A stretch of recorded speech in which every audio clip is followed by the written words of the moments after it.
Okay, now we're talking about mechanical stress. Mechanical stress is going to force an object to change. Force. How about an object to change? We'll go with that. Stress means we're applying some type of force. If you apply a force on an object to somehow change that object. Now, first of all, types of stress. Now, these are not types of forces. We'll talk about that in a few minutes. This is types of stress. The types of stress: bending.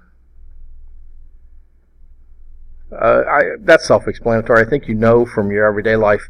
Here with a planer, bending is when you do that. You're bending it. You're bending it. That's really amazing. So bending it is when you literally bend it. That's a common everyday language. You know. Same thing with the next one, twisting. When you twist something, you're causing it to do this. Okay. Forces and stresses can cause an object to twist.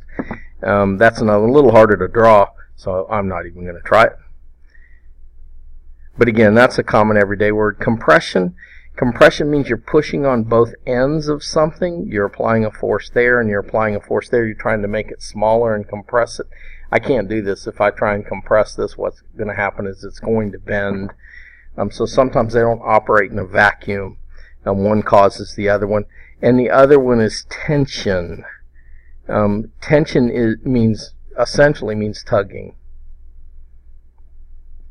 And tension means you're applying a force that way, and you're applying a force that way. You're trying to make the object longer. That's what we're going to be doing in our first lab, is applying the tension. Tension is something, when you pull it like that, you're going to pull it apart. I'm not going to pull it apart. Okay, let's talk about forces. A force is a push or a pull. Everyday forces we see: gravity, friction, any type of push or pull, things like drag, air resistance, things like that are all common everyday forces that we will see and deal with. Now, units. In this course, we're going to spend a lot of time with English units, which is something we don't see as much in science classes in college anymore. We're also going to spend time with SI units. SI is a fancy two things for metric. SI means System International. I don't speak French, but I'm pretty sure that means International System.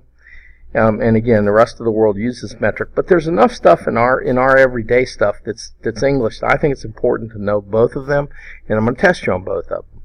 The English unit for force is one you're familiar with: pounds. Now, we can also abbreviate pounds LBS. You can also use the pound sign to abbreviate it. Those are all, or you can write out the word pounds, any one. In the metric system, it's a brand new unit. It's called a Newton, named after Sir Isaac Newton. The funny thing is, although that's the metric unit of force, it's not really the most commonly used unit of force. Incorrectly, throughout the rest of the world, they use kilograms to represent force, and that's not really totally correct. So the best unit is a Newton, and a Newton is a new unit. It's about the size of a medium-sized apple, just to give you an idea. For me, for example, I'm about 1,200 newtons, just to give you an idea. Your average, I don't know, ninth grader would probably be 600 to 800 newtons. I'm bigger than most of y'all. Now we're going to play with some labs with forces and stuff like that. First thing we're going to get to is springs, and we're going to investigate it. I don't want to take a lot away from the lab, so I'm not going to say much more on springs right now. I want you to investigate it and see what you can come up with about springs. Okay, it's a good introduction to mechanical forces and what they do. I hope this helped.